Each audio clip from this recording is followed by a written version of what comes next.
स्मृति ईरानी अचानक पहुंच गई मदीना। इस्लाम की जमकर तारीफ। भक्तों के पिछवाड़े में लगी है आग। क्या स्मृति ईरानी इस्लाम कबूल करने वाली है? साथ ही जानिए कि मोहम्मद शामी ने कैसे रचा इतिहास। मोहम्मद शामी को मिला अर्जुना अवार्ड, जो कि बीजेपी के मुंह पर लगा बहुत बड़ा तमाचा। और 20 साल बाद बिल्किस बानो को मिला इंसाफ। सुप्रीम कोर्ट ने लगाई बीजेपी सरकार को फटकार। और बिल्किस बानो के इंसाफ के पीछे कैसे है ओवैसी साहब का बड़ा हाथ, पूरी वीडियो विस्तार से समझेंगे। उससे पहले अस्सलाम वालेकुम वरहमतुल्लाहि वबरकात। अल्लाह के नाम से शुरू जो बड़ा मेहरबान और निहायत रहम करने वाला है। मैं हूं मोहम्मद हफीज अंसारी और आप देख रहे हैं द पॉलिटिकल।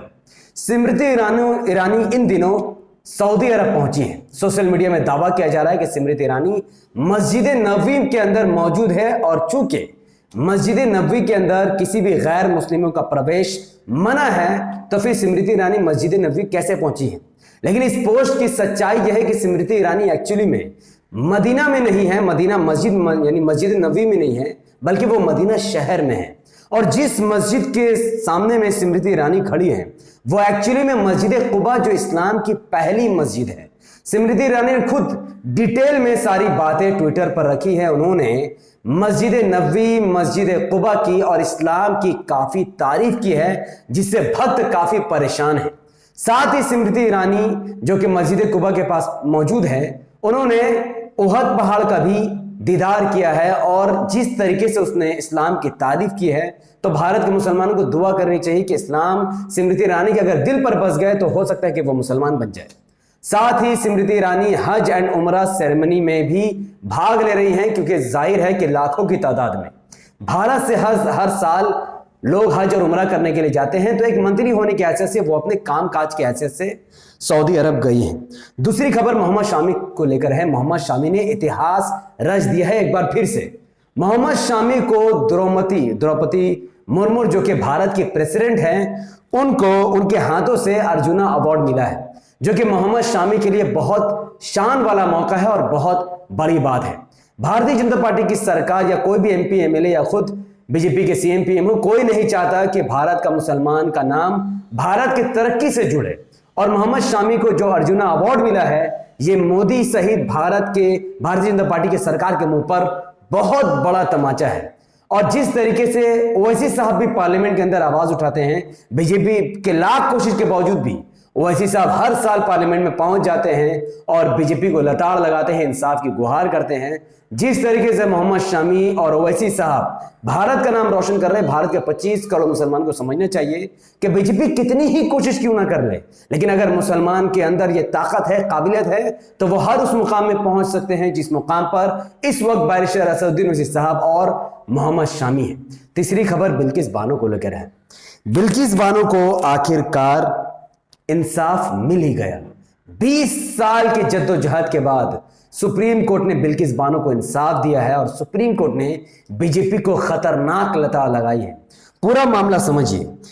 गुजरात 2002 के दंगे में 21 साल की बिल्किस बानो, जो कि 5 महीने की प्रेग्नेंट थी, उसके साथ 11 हिंदुत्व लोगों ने धर्म के आधार पर बलात्कार किया। बारी बारी से 11 लोगों ने बिल्किस बानो के साथ बलात्कार किया। बिल्किस बानो के सामने ही उसके 3 साल की बेटी को पत्थर से उसके सर को कुचलकर मौत के घाट उतार दिया। बिल्किस बानो के पास मौजूद 4 उसके और घर वाली के साथ 4 महिलाओं के साथ और इन 11 लोगों ने बलात्कार किया और बिल्किस बानो के 7 घर वालों को मौत के घाट उतार दिया। उन 11 धार्मिक बलात्कारियों को कोर्ट से उम्र कैद की सजा जरूर हुई, लेकिन मई 2022 को भारतीय जनता पार्टी की सरकार ने उन 11 धार्मिक बलात्कारियों को समय से पहले ही रिहा करवा दिया, जिसके बाद सुप्रीम कोर्ट ने आज 2 दिन पहले फैसला सुनाया है कि 2002 के दंगों के दौरान जिन 11 लोगों ने बिल्किस बानो के साथ बलात्कार किया और बिल्किस बानो के घर के 7 लोगों की हत्या कर दी, उन दोषियों के खिलाफ सुप्रीम कोर्ट ने कड़ी कार्रवाई करते हुए गुजरात सरकार को फटकार लगाई है। सुप्रीम कोर्ट ने कहा है कि गुजरात के बीजेपी सरकार का दिमाग पूरा तरीके से खराब हो चुका है। उसने कोर्ट को मिसलीड करने की कोशिश की और बीजेपी सरकार को सुप्रीम कोर्ट ने बददिमाग तक कहा है कि कैसे उन 11 बलात्कारियों को उसने रिहा करवा दिया 2022 के मौके में। सुप्रीम कोर्ट ने गुजरात सरकार को फटकार लगाने के बाद उन 11 बलात्कारियों को एक बार फिर से 2 हफ्ते का अल्टीमेटम दिया है कि 2 हफ्ते के अंदर अंदर उन 11 धार्मिक बलात्कारियों को जेल के अंदर जाना होगा और दोबारा कभी भी वो बाहर नहीं निकल सकेंगे। 15 अगस्त 2022 को जब उन 11 धार्मिक बलात्कारियों को बीजेपी सरकार ने रिहा करवा दिया था, तब पूरे देश भर से लगभग 64,000 लोग ऐसे थे जिन्होंने PIL यानी सुप्रीम कोर्ट में पिटीशन दाखिल की, सुप्रीम कोर्ट को खुला पत्र लिखा और बीजेपी सरकार को कोसा और उन 11 दोषियों को एक बार फिर से जेल भेजाने की दरखास्त की। यानी देश भर के 64,000 लोग बिल्किस बानो के साथ खड़े हो गए। लेकिन मामला तब तूल पकड़ा जब बैरिस्टर असदुद्दीन ओवैसी साहब ने पार्लियामेंट के अंदर खड़े होकर बिल्किस बानो को देश का बेटी बताया और बीजेपी सरकार को घेरते हुए बैरिस्टर असदुद्दीन ओवैसी साहब ने कहा कि क्या बिल्किस बानो देश की बेटी नहीं है? अगर बिल्किस बानो मुसलमान नहीं होती तो उसको आज इंसाफ मिल जाता। ओवैसी साहब का यह खतरनाक बयान पार्लियामेंट के अंदर से बाहर निकलकर सुप्रीम कोर्ट तक पहुंच गया और आखिरकार ओवैसी साहब द्वारा उठाए गए पार्लियामेंट के अंदर आवाज की वजह से एक बहुत बड़ा रोल सुप्रीम कोर्ट को पहुंचा और सुप्रीम कोर्ट ने बिल्किस बानो को इंसाफ दिया। बिल्किस बानो इस इंसाफ के साथ रोने लगी और एक उम्मीद के साथ इस देश की अदालत को देखने लगी। पर सवाल खड़े होता है इस देश में रहने वाले 25 करोड़ मुसलमानों को कि क्या तुम्हें जरा से भी शर्म है? उसी पार्लियामेंट में कांग्रेस मुसलमान द्वारा चुने गए कांग्रेसी सांसद मौजूद थे, लेकिन उन्होंने कभी भी बिल्किस बानो का नाम नहीं लिया।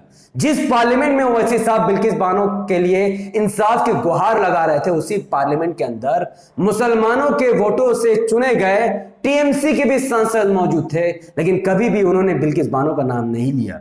उसी पार्लियामेंट में मुसलमानों के वोटों से चुने हुए आरजेडी के सांसद मौजूद थे, लेकिन उन्होंने भी बिल्किस बानो का नाम नहीं लिया।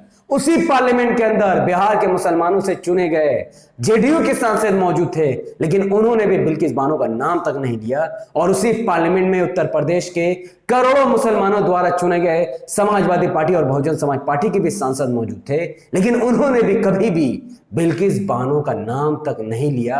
और आज जिस व्यक्ति ने अकेले बिल्किस बानो के लिए पार्लियामेंट के अंदर आवाज उठाई, उसी व्यक्ति को देश के करोड़ों मुसलमान बीजेपी का एजेंट और आरएसएस का एजेंट बीजेपी के बी टीम कहते हैं।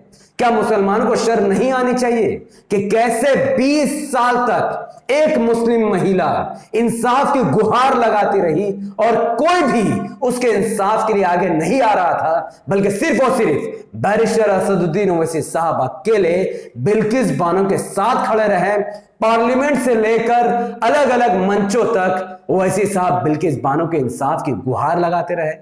क्या देश के 25 करोड़ मुसलमानों को यह समझ नहीं है कि अगर वो एकजुट होकर एमआईएम को वोट करते, अगर उन मुसलमानों द्वारा चुने गए 50 सांसद अगर पार्लियामेंट के अंदर होते तो बिल्किस बानो को 20 साल इंसाफ देने में नहीं लगती, बल्कि 2002 दंगे के बाद ही बिल्किस बानो के साथ इंसाफ हो जाता। और जो नरेंद्र मोदी जी आज इस देश के पीएम है, वो पीएम नहीं होते बल्कि वो जेल की सलाखों के अंदर होते। लेकिन मुसलमानों के वोटों के विभाजन की वजह से देश के 25 करोड़ मुसलमानों का वोट जिस तरीके से बिहार में आरजेडी जेडीयू में बटा, उत्तर प्रदेश में एसपी बीएसपी और कांग्रेस में बटा, वेस्ट बंगाल में टीएमसी कांग्रेस सीपीएम में बटा और पूरे भारत में जिस तरीके से मुसलमानों अपने वोटों का विभाजन किया है और जिसकी वजह से आज पार्लियामेंट में 50 सांसद की जगह सिर्फ 20-21 सांसद है, इसका भुगतान बिल्किस बानो जैसी पीड़ित महिलाओं को करना पड़ा है। तो इस वीडियो के माध्यम से मैं सिर्फ एक ही पैगाम आप तक पहुंचाना चाहूंगा कि बिल्किस बानो को 20 साल तक इंसाफ का इंतजार करना पड़ा, क्योंकि बिल्किस बानो के साथ देश का मुसलमान खड़ा ही नहीं था। अगर देश का मुसलमान ओवैसी साहब को अपना नेता मान ले और एमआईएम पार्टी को वोट करना शुरू कर दे, तो एमआईएम के 50 सांसद पार्लियामेंट में पहुंचेंगे। तब अगर कभी खुदा न खास्ता बिल्किस बानो जैसी किसी और महिला के साथ बलात्कार होता है तो उसको इंसाफ मिलने में 20 साल नहीं बल्कि कुछ ही दिनों के अंदर उसके साथ इंसाफ किया जा सकता है। तो अब फैसला इस देश के 25 करोड़ मुसलमानों को करना है कि वो किसके साथ खड़े हैं। वो एमआईएम के साथ खड़े हैं, बिल्किस बानो के साथ खड़े हैं, या फिर RJD JDU Congress SP BSP CPM TMC के साथ खड़े हैं जो बिल्किस बानो का नाम लेने से भी कतराते हैं। ये वीडियो मैं इधर ही समाप्त करता हूं। जो भी व्यक्ति मेरी बातों से सहमत है वो इस वीडियो को लाखों लोगों तक जरूर फैलाएं। इस वीडियो को लाखों लोगों तक पहुंचाने के लिए इस वीडियो को लाइक कीजिए, इसके लिंक को व्हाट्सएप, फेसबुक, इंस्टाग्राम पर शेयर कीजिए। अपनी बातों को धड़ाधड़ कमेंट पर रखिए कि बिल्किस बानो को जो 20 साल तक इंसाफ का इंतजार करना पड़ा, तो क्या इसके पीछे सिर्फ बीजेपी का हाथ था या फिर उतनी ही जिम्मेदारी Congress, RJD, JDU, SP, BSP, TMC और सीपीएम के नेताओं की थी, जिन्होंने कभी भी बिल्किस बानो के लिए लड़ाई नहीं लड़ी? अपनी बात कमेंट पर जरूर दीजिए। हमारे यूट्यूब चैनल द पॉलिटिकल को सब्सक्राइब कीजिए, बेल आइकन को हिट कीजिए। अगर आप सब इस वीडियो को हमारे Facebook channel the political news पर देख रहे थे तो इसे लाइक और फॉलो कीजिए, 5 बड़े ग्रुप में शेयर कीजिए। मुझे अपनी दुआ में याद रखें। बहुत बहुत शुक्रिया। अस्सलाम वालेकुम रहमतुल्लाहि व बरकात। अल्लाह के सलामती रहमत बरकात अब तमाम भाई और बहनों पर हो। मे अल्लाह भी पीस अपॉन अस।